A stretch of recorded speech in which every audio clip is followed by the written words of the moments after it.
Salut tout le monde, alors comme prévu, aujourd'hui, maintenance du chauffe-eau Malicio 3, 120 litres. Voici la référence. Là, il est actuellement en train de se vider. C'est un petit peu long, moi je le vide par le groupe de sécurité et je fais en sorte que ça ne déborde pas au niveau du siphon. J'ai donc fermé mon arrivée d'eau froide là sur le chauffe-eau ici. Pour l'instant, j'ai pas coupé le général parce que j'ai besoin d'eau dans la maison. Et ensuite, ici, je dévisse un peu l'écrou, on entend un peu l'air qui rentre dedans et qui permet de vider et de régler d'ailleurs la vitesse ici, la vitesse d'écoulement ici. Donc on va faire un détartrage, donc on va vérifier la quantité de calcaire qu'il y a dedans.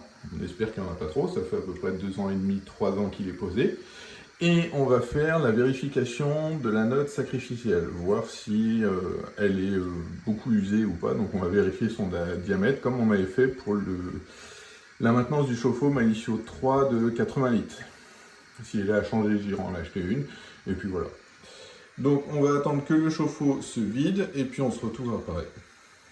Alors nous voilà pour la suite. En attendant que le chauffe-eau se vide, du coup on va débrancher électriquement ce chauffe-eau. Donc là j'ai ce câble là qui vient là, donc il faut démonter la plaque et puis débrancher tout ça. Alors pas besoin de dire à l'avance que du coup il faut couper son disjoncteur. Voilà. Donc on a ça. C'est pas propre. On a la peinture de la tête où il y a la résistance là, qui se décolle un peu. Alors, regardons un peu ça de plus près. Donc là, j'ai fait du coup le carter, comme vous venez de le voir. Donc là, j'ai mon arrivée électrique qui arrive là. Donc il va falloir ici dévisser la vis là pour débloquer le câble. Et ensuite dévisser ces deux parties là pour débrancher l'alimentation. Une fois qu'on aura fait ça, on aura fait le taf. Le reste, ça sera plus tard. Donc là, en tout cas, qu'est-ce qu'on retrouve? Donc on retrouve la résistance de 2400 watts du chauffe-eau et son circuit électronique. Donc circuit électronique ici qui est légèrement, il y a quoi? Il y a un condenseur, je crois que c'est ce truc là, d'ailleurs j'allais dire une bêtise, j'allais dire un condensateur mais je ne sais même pas si c'est ça, c'est peut-être un relais. Bref, en moins parce que j'ai qu'une seule résistance, alors que sur le 80 litres j'en ai deux. D'ailleurs je pense qu'ici on voit là, c'est des emplacements pour d'autres trucs de ce genre là, ça ne me surprendrait pas. Donc voilà. Donc là, je vais débrancher ces deux fils là et puis l'arrivée électrique sera complètement désolidarisée. Pour info, moi je vais complètement démonter le chauffe-eau de son support. Alors, hop, je vais poser le téléphone comme ça. Enfin, si ça glisse, c'est parce que je suis posé sur un truc instable. Et c'est normal. Je vais complètement démonter le chauffe-eau de son support pour la simple et bonne raison que ce sera plus facile pour moi de vider toute la flotte sans en foutre partout dans la salle de bain. Alors on a quoi? Oh, c'est quoi ça? C'est le fil de terre, il est penché là. Alors prévoyez, moi j'ai des petites clés comme ça, Torx. Prévoyez ça parce que ce soit en clé comme ça ou que ce soit directement avec la visseuse, pour la simple raison que là, le fil de terre, il est vissé avec ce type de vis. Alors ça, c'est pas bon. Je pensais que c'était un 25 et ça a l'air d'être du 20. Donc, voyons voir ça. Ouais, c'est du 20. Donc pour info, Torx numéro 20 pour dévisser le fil de terre. Hop. Ah, j'aime pas trop utiliser la visseuse dans ces endroits-là, donc je préfère là pour le coup utiliser les outils manuels.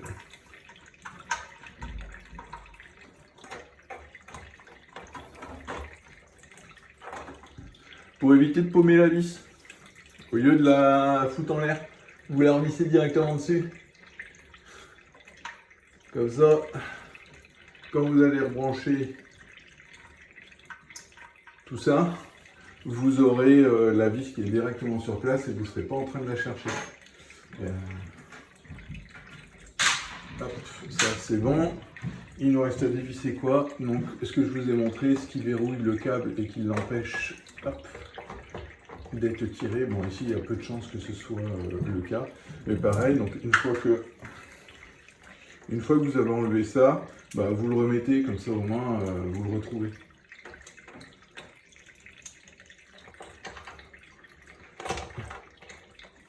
Voilà. Facile à enlever, plus difficile à remettre. On dirait bien. C'est bon comme ça d'ailleurs.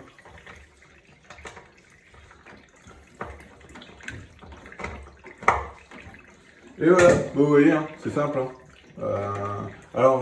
Si vous avez normalement c'est un disjoncteur pour le chauffe-eau tout seul, en tout cas c'est le cas chez moi comme ça, je sais pas si toutes les installations c'est comme ça, bref, j'ai un disjoncteur, donc il est coupé, j'ai pas besoin de mettre de wago, il n'y a que moi qui touche au tableau électrique, donc j'ai pas de risque normalement que le courant soit remis. Donc je mets pas de wago en protection, mais dans l'idéal c'est toujours bien de mettre soit un domino, soit un wago, quelque chose qui évite que vous allez mettre les doigts directement dessus, au cas où, sans le faire exprès, vous remontiez, vous allez au tableau parce que vous êtes en train de faire plusieurs trucs à la fois et que vous remontiez le disjoncteur, vous revenez ici, bim, vous touchez le fil et puis voilà quoi.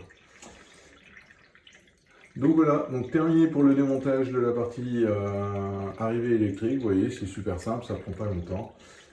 Et on va continuer à attendre que le chauffe-eau se vide puisqu'il n'est toujours pas vide, mais bientôt le débit ralentit. Allez, on se retrouve après. Et voilà, alors je vous montre l'étape, le chauffe-eau il est démonté, je l'ai déjà descendu, donc on voit, alors, vous allez rire parce que vous voyez mes flexibles là, tout ça, alors, j'ai un flexible parce que je ne sais plus comment ils ont monté ça, je ne savais pas s'il y avait de l'eau qui pouvait arriver par là, donc j'ai mis, j'ai pas de bouchon tout simplement qui a la taille, ici je crois que c'est du 1 pouce, la taille là, donc j'avais pas, mais j'avais des flexibles au bon diamètre et des, vous voyez, ici des raccords mâle. Donc du coup, j'ai mis les deux, hop, ça fait un bouchon. J'avais des restes de raccords de radiateur. Donc pareil, on ferme les robinets, ça fait bouchon. Et ici, donc ça je suis sûr c'est mon arrivée d'eau froide. Donc j'ai fait exactement la même. Donc là on voit mon flexible, on voit mon raccord avec le bouchon. Et puis voilà. Donc c'est de la bidouille, on est d'accord. Hein. Ici, je pense un plombier, s'il avait dû... Alors je fais ça aussi parce que j'ai besoin de remettre l'eau générale. Donc comme j'ai pas de robinet ici en amont, d'ailleurs ça pourrait être une idée pour pouvoir purger plus facilement sans couper tout le général, de mettre des robinets juste avant le chauffe-eau pour pouvoir couper que le chauffe-eau, comme ça on n'est pas emmerdé. Mais ça, il faut y penser aussi. Bon, le plombier, il pourrait y penser au final. Bref, on n'est pas là pour débattre de ça. Donc du coup, j'ai bidouillé ça, j'avais pas de bouchon à la taille, j'ai fabriqué un truc. De toute façon, quand on n'est pas plombier, on fait avec ce qu'on a. Et au final, ça marche très bien, c'est que du temporaire. Tant que ça ne fuit pas, là j'ai pas de... Je vérifie parce que j'ai remis l'eau, mais non, c'est bon, j'ai plus de... Là j'ai plus d'humidité, et au pire si j'avais une petite goutte, ça irait dans la bassine qui est juste en dessous. Et ici, normalement, il ne peut pas y en avoir parce que ce tuyau-là, alors là ici, pour les infos, ça c'est mon arrivée d'eau froide, et ça c'est parce que j'ai un vase d'expansion dans le vide sanitaire pour compenser en fait les variations de pression dans le chauffe-eau et éviter que ça goûte trop au niveau du groupe de sécurité. Comme ça, ça permet d'économiser un peu d'eau. Et là, du coup, on voit bien, ça c'est notre sortie eau chaude vers tous les robinets. Donc voilà, allez, on passe à l'atelier et puis on fait le démontage du chauffe-eau.